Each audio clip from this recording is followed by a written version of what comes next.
Hi, my name is France Campbell. I'm the Vice President of Facilities Asset Management, sometimes known as Civil Infrastructure. And on this John Brantley Boulevard extension project, I am the sponsor for the authority.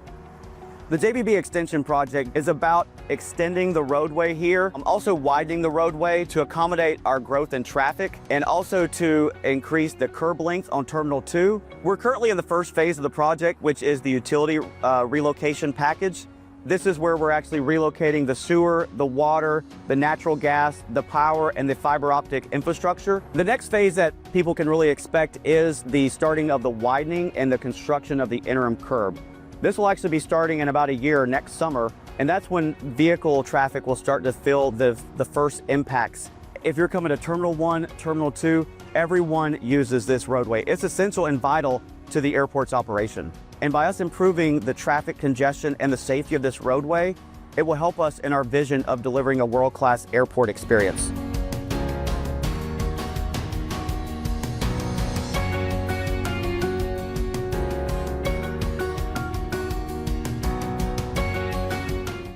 My name is Bill Sandifer. I'm the Executive Vice President and Chief Development Officer for the Raleigh-Durham Airport Authority. I'm also the project sponsor for the new runway program at RDU, and really the reason behind building a new runway is the existing main commercial runway is end of life. It's 40 years old now, and where we sit here today is we're on the cusp of about 1 million cubic yards of being moved. We've got about 4 million left to go. The current runway is too close to Terminal 2. By moving the runway further away from the terminal, we can get between 16 and 19 gates at T2 in the future, depending upon aircraft size. So it's critically important for the long-term growth of air service, because with that 19-gate expansion comes more international gates.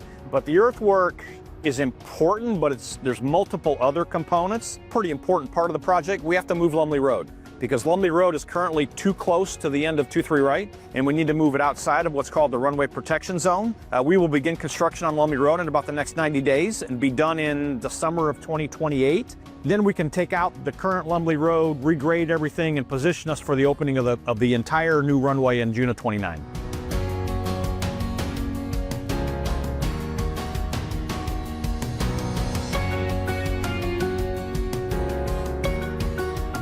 My name is James Carter. I'm the Vice President of Buildings and Building Systems. I am part of the Terminal 2 Expansion Program Design and Construction team. So basically, the Terminal 2 Landside Expansion Program is an opportunity for us to expand the processor building, which is everything from the security checkpoint to the exterior of the building. You notice behind me here is a temporary barrier. We're going to demolish this end of the building. That'll be done in roughly 2029. So once we're done with that part, we're going to duplicate the same process. We'll put up a temporary barrier on the other side, and then we'll expand that part of the building as well. The greatest benefit for our customer is being able to come into the building and get through TSA and the security checkpoint more quickly. When we'll be completely done with the project is 2032. And the customers won't see any impact actually until 2029. Once we're done with the T2 Landside program, that ties into other projects that we're working on. The new runway that's being built allows us to be able to expand the back part of the building. So that's ultimately what we're leading to, is more gates, more opportunities for travel.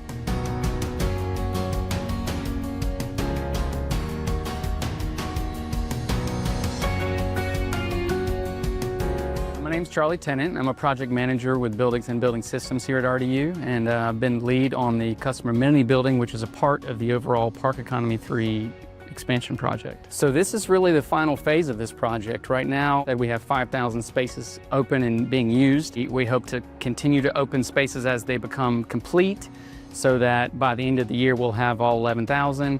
But in addition to that, it's really a better parking experience. We're going to have covered walkways and more bus stops. And in addition to that, we're going to have this customer amenity building, which will have our staff on site with you, where if you need help, if you need information, that'll be available to you. If you need restrooms or a place to charge your phone, that's all going to be at the customer amenity building that's in the center of the lot. We are just doing final touches right now. We hope to have that open to our customers by the end of the summer. This was a great opportunity for RDU to invest in sustainability, and that was with the wetlands, the submerged gravel wetlands we've installed. That's with the EV charging for our EV driving customers. That's for solar panels, and for the customer amenity building, we look to have that LEED certified by completion, and that would include high levels of energy efficiency, and as well as a green roof on top. So it's really been a great opportunity for RDU to put sustainability first when we expand to meet our customer demand.